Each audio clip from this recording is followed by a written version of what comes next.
Alô, galerinha do Physics, tudo bem? Professor Marcos André de Biologia, e nós vamos gravar, dar continuidade aí ao nosso conteúdo, mesmo nessa situação complicada de pandemia, e a gente não mediu esforços para te proporcionar o melhor, mesmo a gente um pouquinho à distância, a gente aqui no estúdio, você aí na sua casa, no conforto de casa, mas é claro, trabalhando, dando continuidade ao nosso projeto, que é de uma certa forma dar a melhor informação em qualquer circunstância. Mesmo nessa situação de pandemia, a gente está aqui para te informar, para te passar aula, para te passar conteúdo e espero que você goste. A nossa aula de hoje vai ser sobre especiação. Nós vimos ao longo do tempo que o processo de evolução ele é caracterizado pelas modificações que os organismos sofrem. E essas modificações elas são interessantes porque elas surgem por um processo de mutação e essa mutação vantajosa ela é selecionada, ou seja, os indivíduos vão propagando essa característica desde que ela seja vantajosa em uma dada condição ambiental. É claro que a ideia de vantagem e desvantagem está diretamente associada a um conceito que nós trabalhamos em sala, que é o conceito de seleção natural. Não esqueçam que na seleção natural o indivíduo mais adaptado é aquele cara que vai sobreviver. Toma cuidado com aquela ideia que algumas pessoas colocam como o mais forte sobrevive. Não é verdade. Quem sobrevive é o mais adaptado. De tal maneira, quando a gente analisa o processo de evolução e essa diversidade de espécies que você acompanha em um determinado filme, revistas, coisas do gênero, fica notório que há a constituição de vários processos de alteração, de adaptação e de surgimento de novas espécies. Por isso que uma das evidências evolutivas estudadas foram os documentos fósseis. Nós comentamos que a possibilidade de estudar uma espécie que viveu no planeta Terra há milhares de anos atrás só era possível mediante esses registros e a sua datação remota, que pode ser pelo método do carbono 14, pode ser pelo método do chumbo, etc. Qualquer método de datação é interessante para que você possa observar, estudar e, de repente, analisar como é que aquele organismo, há milhares de anos atrás, vivia aqui no planeta Terra. Então fica claro a ideia de modificação no decorrer do tempo. E as várias espécies que surgiram ao longo desse processo apareceram por um mecanismo evolutivo chamado de especiação. Agora dá uma olhadinha aqui, pessoal. Uma olhadinha já. Agora, dá uma olhada aqui no quadro, rapidinho, vejam. Especiação nada mais é do que a formação de novas espécies. Esse é o conceito que nós vamos trabalhar. Como novas espécies foram surgindo. Aí tem um detalhezinho importante. Só ocorre quando há o isolamento reprodutivo. Esse é um ponto que nós precisamos discutir. Você vai ter dois modelos de especiação, uma especiação chamada de alopátrica e uma especiação chamada de simpátrica. O modelo mais comum, que inclusive é esse que a gente está analisando, é o modelo alopátrico. E no modelo alopátrico há o estabelecimento de um isolamento chamado de isolamento geográfico. O fato de duas populações estarem geograficamente isoladas não quer dizer que são espécies diferentes. Então, aí vem um detalhezinho importante. Qual é o conceito de espécie? Espécie corresponde a indivíduos morfologicamente semelhantes, cromossomicamente iguais, com capacidade de cruzamento entre si, gerando descendentes férteis. É aí que você precisa ficar atento. Gerando descendentes férteis. Esse é o conceito de espécie. Então, para que haja o processo de especiação, de fato, obrigatoriamente, filhos, tem que ocorrer o isolamento reprodutivo.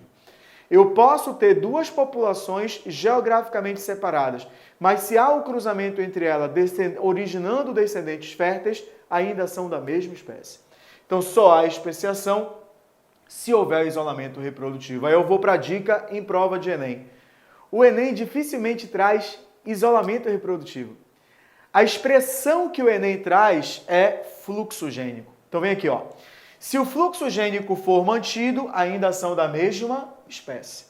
Se o fluxo gênico for interrompido, aí sim são de espécies diferentes. Então significa dizer que o fato de haver essa interrupção do fluxo gênico ratifica a ocorrência do isolamento reprodutivo. Então fechando a ideia, especiação é a formação de novas espécies, que só ocorre de fato se houver isolamento reprodutivo, que nada mais é do que a interrupção do fluxo gênico. Se esse fluxo gênico for mantido, é porque ainda há cruzamento, ainda há geração de indivíduos férteis e, portanto, ainda são da mesma espécie. Galerinha, como eu disse ainda há pouco, existem dois tipos de especiação, a alopátrica e a simpátrica. Vamos trabalhar especialmente o modelo alopátrico por ele ser mais comum, mas eu vou também citar a especiação simpátrica para não deixar nada de fora, para que você tenha tudo aí, né, no conforto da sua casa, assistindo pela plataforma a mais e analisando aí não só a aula do Marcos André, mas a aula do Gleidson, a aula do Fabrício, a aula do Gustavo Bicho, né? Todos nós do Inspira, todos nós do Físicas estamos empenhados para te oferecer o melhor conteúdo mesmo à distância. Galerinha, vejam só. Tipos de especiação, vamos trabalhar a alopátrica. Qual é a particularidade da especiação alopátrica? É só concentrar que você vai levar de boa. Aqui eu tenho uma população. Qual é o conceito de população? Conjunto de indivíduos da mesma espécie que vive na mesma área e no mesmo intervalo de tempo. Mas você sabe que a espécie são indivíduos morfologicamente semelhantes onde há fluxo gênico, há o cruzamento aleatório gerando descendentes férteis. Então eu posso falar que todos esses indivíduos, ao cruzarem entre si, gerarão descendentes férteis. Esse é um ponto importante que a gente precisa levar para a nossa prova. Vamos supor que por conta de movimentação de placas tectônicas em aproximadamente 100 mil anos, houve estabelecimento de uma barreira geográfica. Lembra que os continentes estão apoiados sobre essas placas e a gente está associado, a gente trabalha muito a teoria da deriva continental. Então vamos supor que haja essa movimentação e haja essa separação de uma área em duas áreas geográficas, duas áreas diferentes, separadas geograficamente. Eu tenho agora quantas populações? Duas. Tenho duas populações.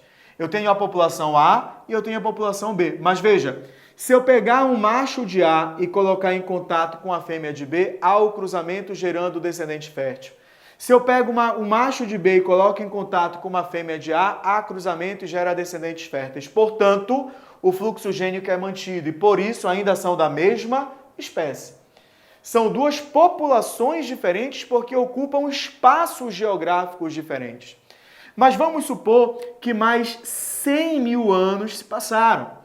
E nesse período você sabe que há reprodução sexuada, mutação, seleção natural, o que de uma certa maneira pode fazer com que haja aumento na variabilidade, o que, pessoal? Genética. Então, há uma diversidade genética, eu tenho fatores evolutivos que vão proporcionar esse aumento da variabilidade genética ainda mais separados. Porque as condições ambientais na população que eu vou chamar de A é diferente ou são diferentes das condições ambientais em B. Então, o mecanismo de seleção natural em A é diferente do mecanismo de seleção natural em B.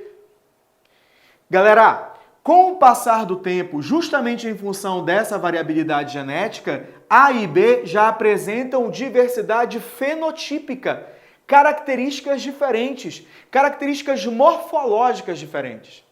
No entanto, se eu pegar um macho de A e colocar para cruzar com B, há cruzamento gerando descendentes férteis. Se eu pegar um macho de B e colocar em contato com a fêmea de A, há cruzamento gerando descendentes férteis. Ou seja, o fluxo gênico é mantido, portanto são da mesma espécie, mas são totalmente diferentes do ponto de vista morfológico. Guardando as devidas proporções, é você ter um Pitbull e um Doberman. São cães, se cruzar entre si, há geração de descendentes férteis, porém são de raças diferentes. Subespécies, raças diferentes, mas ainda são da mesma espécie. Agora vamos fechar essa ideia.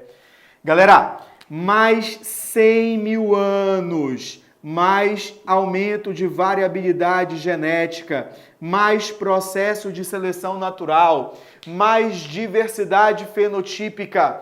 Agora, se eu pego o macho da população A e coloco em contato com a fêmea da população B, não há cruzamento. Ou então há o cruzamento, mas o descendente é estéril. Então significa dizer que agora foi estabelecido isolamento reprodutivo, ou seja, foi interrompido o fluxo gênico, portanto, são de espécies diferentes. Filhos, nós não definimos que a especiação aconteceu no estabelecimento do isolamento reprodutivo. Nós definimos que a especiação de fato ocorreu no estabelecimento do isolamento. Galera, atenção, nós não definimos que houve especiação no estabelecimento do isolamento geográfico. Nós definimos que houve especiação no estabelecimento do isolamento reprodutivo, na interrupção do fluxo gênico. Esse é um ponto importante para vocês. Esse isolamento reprodutivo ele pode ser pré-zigótico. Como assim, Marcos? Antes de formar o zigoto. Exemplo, o macho dança de uma forma que a fêmea não aceita mais. A fêmea amadurece seus gametas no verão, o macho no inverno. Eles vivem hábitats isolados, que é o isolamento de hábitat. Então, isso não permite a formação do zigoto. Então, o mecanismo de isolamento reprodutivo pré-zigótico. Mas existe o pós-zigótico. A mula é um exemplo. O cruzamento do jumento com a égua gera a mula. É híbrida, estéril. Por que ela é estéril? Porque a égua e o jumento são de espécies diferentes, mas o zigoto formou. Então, isso é um isolamento pós-zigótico. Veja, chamamos isso de esterilidade do híbrido. Há a inviabilidade do híbrido e há, obviamente, a autoincompatibilidade que não permite nem que haja o processo de desenvolvimento aí desse embrião formado, mesmo ocorrendo o processo de fecundação. Galerinha, fechando a ideia, especiação nada mais é do que a formação de novas espécies a partir do momento em que há o estabelecimento de isolamento reprodutivo. Se este isolamento reprodutivo for uma consequência do isolamento geográfico, falamos de especiação do tipo alopátrica.